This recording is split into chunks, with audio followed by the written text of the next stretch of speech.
This last section that I want to talk about is healthy self-sacrifice. So you remember from that image that we're balancing healthy self-care, but with healthy self-sacrifice. And we referenced earlier Jesus speaking to the church in Ephesus back in Revelation 2.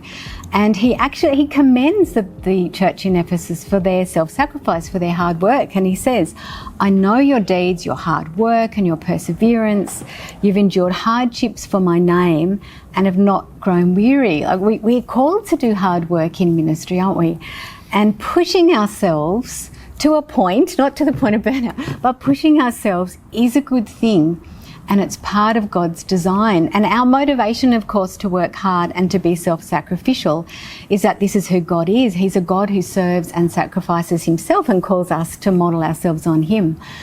But he doesn't call us to do anything that he doesn't equip us for. And there's two really interesting psychological things that happen to us when we work hard and do self-sacrifice. They're not our motivation for doing it, but it's interesting, it's part of God's equipping. One is a thing called the state of flow. You might have heard of this. So this is when you're doing things that have three criteria. So you're stretching your limits, but you've also got a clear goal and you're present and absorbed in what you're doing. Now, it might stretch your limits to do the Wednesday night prayer meeting. You're exhausted. The last thing you want to do is go and spend more time with people and do this. But you know it's a good thing. You've got a clear goal and you decide to go and to be present. And while you're there, even though you're feeling stretched and a little uncomfortable, you can be in this state of flow. And the Hungarian-American researcher who's done a lot of work on this, his name is Csikszentmihalyi, he argues that it correlates with well-being, with a more rich and a meaningful life. When you do that fully engaged but slightly pushing yourself piece, and that you have a stronger sense of self. There's a little picture at the top of the slide, which is a woman who's doing a handstand on a beam. In ministry, I often felt like this. This was the balance of, oh my gosh, how am I going to keep pushing myself? But man, she is going to develop a strong core. And Csikszentmihalyi's argument is you develop a really strong core if you're pushing yourself to a limit, but you choose to be actually really engaged in what you're doing. And that's the choice. So that's the state of flow. The second interesting aspect is a thing called hormesis. Now, it's often the opposite of hormesis is constant comfort. And it's when you're doing things that push you out of your comfort zone. The classic example in the research is taking a cold shower and how good you can feel after that cold shower, or fasting, or doing a really hard hike. So we talked before about this balance in your brain between pleasure and pain and dopamine and all of that. When you push yourself out of your comfort zone, but again, it doesn't have to be physical, it can be psychological. It can be just, I really don't want to do this report, it's important, I'm going to push myself, I'm going to do it for parish council, for whatever's going on.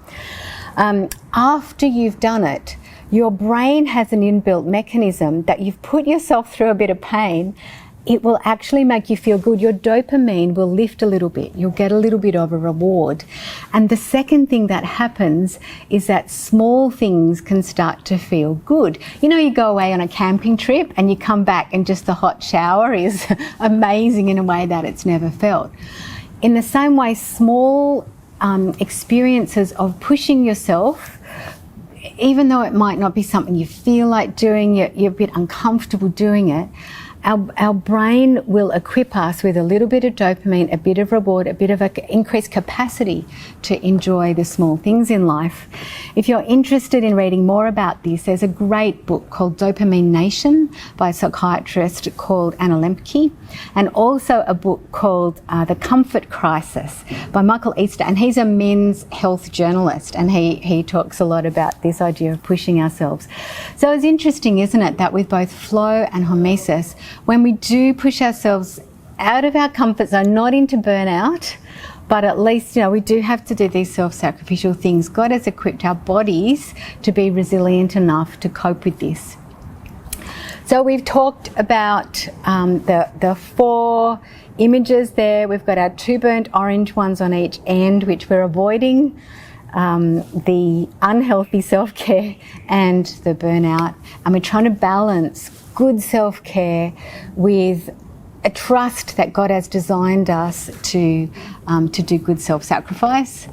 So that brings us to the end of our 4 sections, and I'd like to leave you with the Serenity Prayer, one of my favourite prayers, which I'm sure you know, that God grant you the serenity to accept the things you can't change. We've certainly had to learn that in the last little while, and this year looks like we've got more acceptance to do. But especially that He will grant you the courage to change the things that you can, to keep going, to keep persevering, and then the wisdom to know the difference.